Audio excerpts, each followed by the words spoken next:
আসসালামু আলাইকুম। তো বর্তমানে সোশ্যাল মিডিয়াতে একটা ভাইরাল টপিক হয়ে গেছে বা ট্রেন্ডিং টপিক বলতে যেটা দেখা যাচ্ছে সে হচ্ছে বাংলাদেশ জামাতে ইসলামীর যে লোগোটা ছিল সেই আগের লোগো পরিবর্তিত হয়ে একটা নতুন লোগো এসেছে।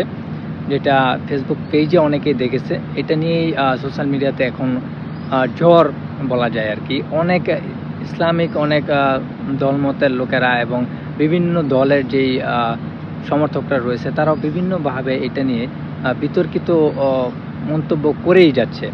তো আমি ব্যক্তিগতভাবে দলের নয়, কারণ দল এটা নিয়ে ব্যাখ্যা করবে, ব্যাখ্যা দিবে হয়তোবা। বাট আমি ব্যক্তিগতভাবে আমি আমার মাইন্ড থেকে একটা জিনিস আমি বলতে চাই যে, আপনারা আসলে কোন জ্ঞানে এই কথাগুলো আপনারা ছড়াচ্ছেন? আপনারা কি ভুলে গেছেন আসলে কোরআনের যে আয়াত বা কোরআনের যে আল্লাহ তাআলার যে নামটা, যে লোগোটা সেটা অনেকেই মানে অনেকভাবে চিন্তা করতে পারেন। আমি ব্যক্তিগতভাবে আমার দিক থেকে চিন্তা করে দেখেছি যে একটা লোগো যেটা সংগঠনের মূল একটা ভিত্তি। একটা লোগো দিয়ে কিন্তু তার পরিচিতি। তো সেই লোগোটা আসলে কেন পরিবর্তন করছে? হয়তোবা অনেক মানে অনেক গভীর কোনো কারণ তো রয়েছে। তো সেই কারণটা কি হতে পারে? এখন আমি চিন্তা করে দেখলাম, আমার ব্যক্তিগত মতামত যে যেই লোগোতে আল্লাহর নাম, কারণ লোগোটা হচ্ছে আপনার ধরেন আপনার যদি বর্তমানে যেহেতু ডিজিটাল যুগ, তো দেখা যাচ্ছে যে সেই লোগোটা আপনার জার্সিতে যে টি-শার্টগুলো আসলে পরা হয়, বর্তমানে দেখা যাচ্ছে যে বিভিন্ন মিছিল মিটিংয়ে অনেকেই জার্সির অর্ডার করে থাকে বা টি-শার্টের অর্ডার করে থাকে। সেই লোগোটা হচ্ছে টি-শার্টে থাকে এবং লোগোতে কি রয়েছে? আল্লাহ তাআলার নাম এবং হচ্ছে আ এই একামতের দিন যে আরবি লেখাটা, তো সেই লেখাটা থাকে। এবং এই টি-শার্ট কি আসলে কতদিনের জন্য মানুষ ইউজ করে? শুধুমাত্র ওয়ান টাইমের জন্য আসলে ইউজ করে থাকে।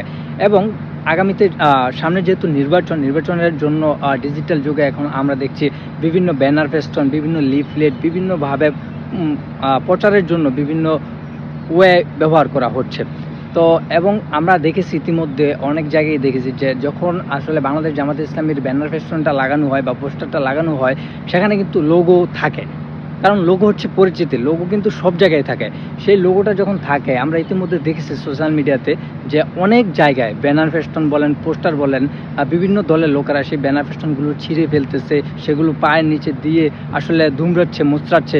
মানে মাটিতে ফেলে সেগুলো কিন্তু এরকমভাবে মানে তারা কিন্তু অপমানিত করছে।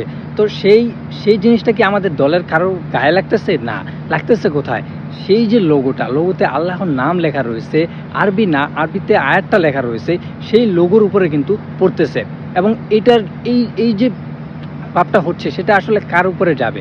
যেহেতু আমাদের দল, আমরা যেহেতু আমাদের যে লোগোটা ছিল এবং আছে, বর্তমানেও আছে, এখনো পর্যন্ত কমপ্লিট ওইভাবে এখনো পর্যন্ত কিছু ঘোষণা আসে নাই। তবে যেহেতু পরিবর্তন হয়েছে, তো আমি যেটা বলতে চাচ্ছি যে এই যে ডিজিটাল যুগে এই যে লোগোটা আমরা দেখছি বিভিন্ন ব্যানার ফেস্টুন, বিভিন্ন লিফলেট এই জায়গাগুলোতে এবং বিভিন্ন টি-শার্টে, ওয়ান টাইম টি-শার্টে আমরা ইউজ করি। যেহেতু সামনে হচ্ছে নির্বাচন, অনেক সময় দেখা যাচ্ছে অনেকেই টি-শার্টে এই লোগোগুলো ইউজ করতেছে। তো যার কারণে হচ্ছে সেগুলো হচ্ছে ওয়ান টাইম ইউজ করে ব্যবহার করে ফেলে দিচ্ছে। যার কারণে দেখা যাচ্ছে সেই লেখাটা, সেই আল্লাহর নামের উপরে, সেই লেখার উপরে বিভিন্নভাবে আসলে অপব্যবহার হচ্ছে সেই জিনিসগুলোকে। মানুষ করতেছে।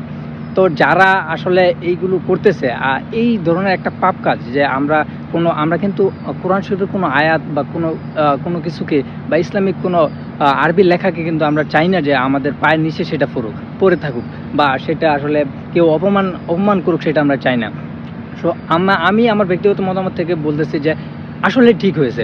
কারণ সামনে নির্বাচন, অনেকেই আ নিজে থেকে মনে করেন যে ব্যানার ফেস্টুন করবে, তারপর হচ্ছে বিভিন্ন টি-শার্ট ইউজ করবে ওয়ান টাইমের জন্য।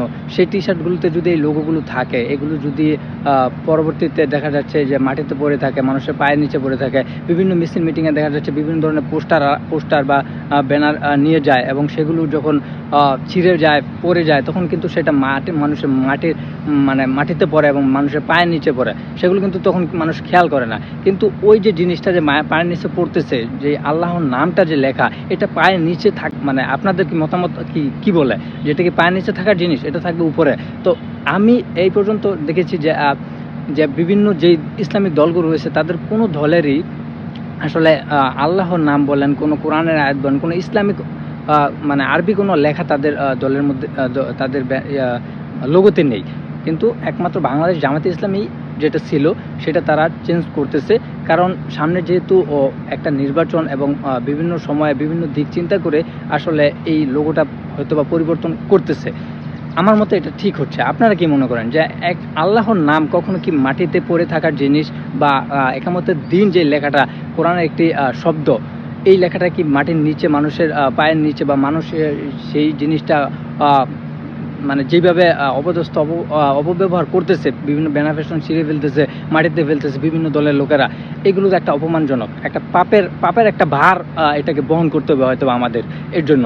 সো এই জন্য এই লোগোটা থেকে আসলে আরবি যে লেখাটা, সেই লেখাটা এবং আল্লাহর যে নামটা সেটা উঠিয়ে ফেলাই বেটার মনে হয়েছে, আমার মনে হচ্ছে। তা আপনারা কি বলেন অবশ্যই কমেন্ট করে জানাবেন। ধন্যবাদ। আসসালামু আলাইকুম।